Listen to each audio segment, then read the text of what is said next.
early visions of wireless power actually were thought of by Nikola Tesla basically about 100 years ago. The thought that you wouldn't want to transfer electric power wirelessly, no one ever thought of that. They thought, who would use it if you didn't?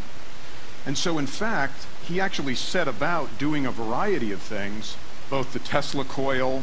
This tower was built on Long Island back at the beginning of the 1900s. And the idea was it was supposed to be able to transfer power anywhere on Earth. We'll never know if this stuff worked. Actually, I think the Federal Bureau of Investigation took it down for security purposes sometime in the early 1900s. But the one thing that did come out of electricity is that we love this stuff so much. I mean, think about how much we love this. If you just walk outside, there are trillions of dollars that have been invested in infrastructure around the world putting up wires to get power from where it's created to where it's used. The other thing is, we love batteries, and for those of us that have an environmental element to us, there's something like 40 billion disposable batteries built every year for power that, generally speaking, is used within a few inches or a few feet of where there's very inexpensive power. So before I sort of got here, I thought, I am from North America. We do have a little bit of a reputation in the United States, so I thought I'd better look it up first. So definition number 6 is the North American definition of the word suck. Wires suck. They really do. Think about it, whether that's you in that picture or something under your desk. The other thing is, batteries suck too. And they really, really do. Do you ever wonder what happens to this stuff? 40 billion of these things built?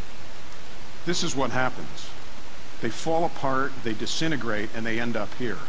And so when you talk about expensive power, the cost per kilowatt hour to supply battery power to something is on the order of 200 to 300 pounds. Think about that. The most expensive grid power in the world is thousandths of that.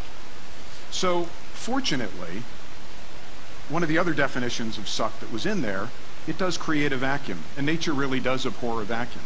And so what happened back a few years ago was a group of theoretical physicists at MIT actually came up with this concept of transferring power over distance. Basically, they were able to light a 60-watt light bulb at a distance of about 2 meters. They got about 50% of the efficiency. By the way, that's still a couple thousand times more efficient than a battery would be to do the same thing. But we're able to light that and do it very successfully. This was actually the experiment, so you can see the coils were somewhat larger. The light bulb was a fairly simple task from their standpoint. This all came from a professor waking up at night to the 3rd night in a row that his wife's cell phone was beeping because it was running out of battery power. And he was thinking, with all the electricity that's out there in the walls, why couldn't some of that just come into the phone so I could get some sleep? And he actually came up with this concept of resonant energy transfer.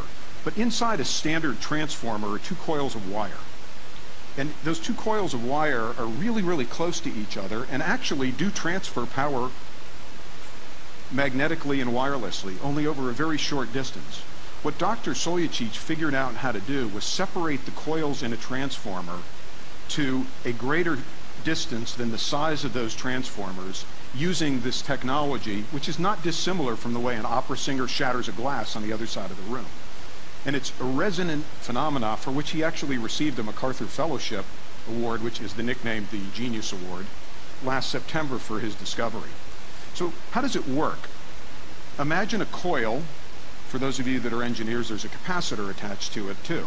And if you can cause that coil to resonate, what'll happen is it'll pulse at alternating current frequencies, at a fairly high frequency, by the way.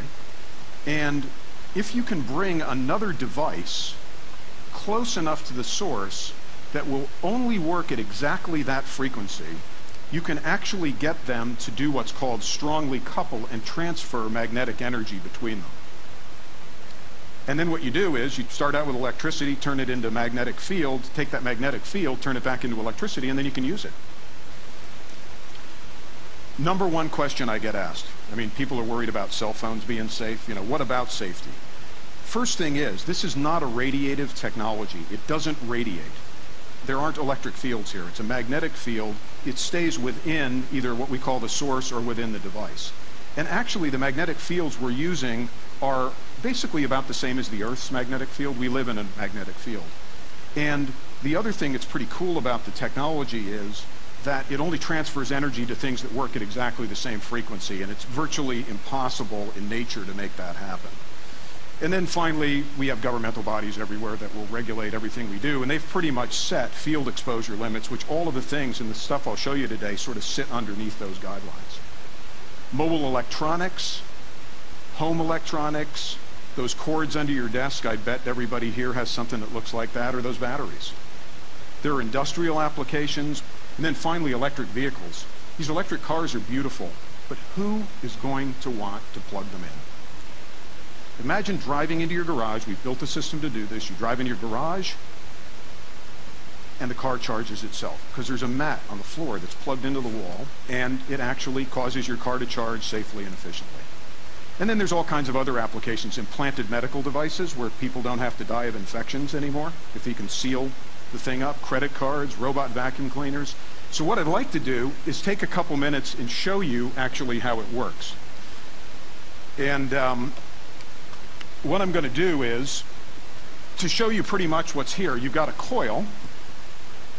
That coil's connected to a RF amplifier that creates a high frequency oscillating magnetic field. We put one on the back of the television set. By the way, I do make it look a little bit easier than it is. There's lots of electronics and secret sauce and all kinds of intellectual property that go into it.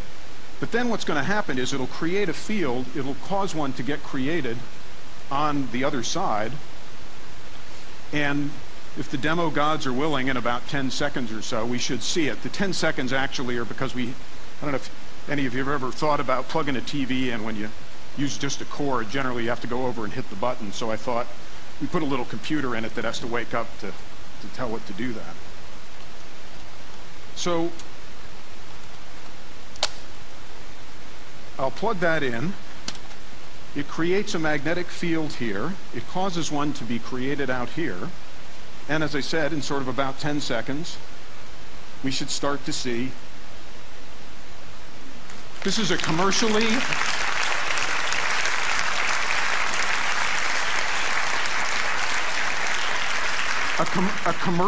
available color television set. Imagine you get one of these things, you want to hang them on the wall. How many people want to hang them on the wall? Think about it. You don't want those ugly cords coming down. Imagine if you can get rid of it. The other thing I wanted to talk about was safety. So there's nothing going on. I'm okay. And I'll do it again, just for safety's sake. Almost immediately, though, people ask, how small can you make this? Can you make this small enough? Because remember, Dr. Soyachic's original idea was his wife's cell phone beeping. So I wanted to show you something. We're an equal opportunity designer of this sort of thing. This is a Google G1. You know, it's the latest thing that's come out. It runs the Android operating system. I think I heard somebody talk about that before. It's on. It has a battery. It also has coil and electronics that electricity is put into the back of it. And if I can get sort of the camera, yeah, okay, great. You'll see as I get sort of close, you're looking at a cell phone powered completely wirelessly.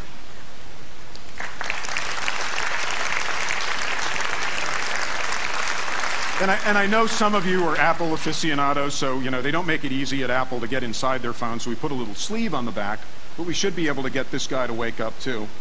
And those of you that have an iPhone recognize the green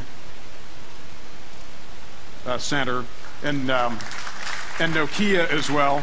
You'll see that what we did there was put a little thing in the back to do that, and probably beeps actually as it goes on as well.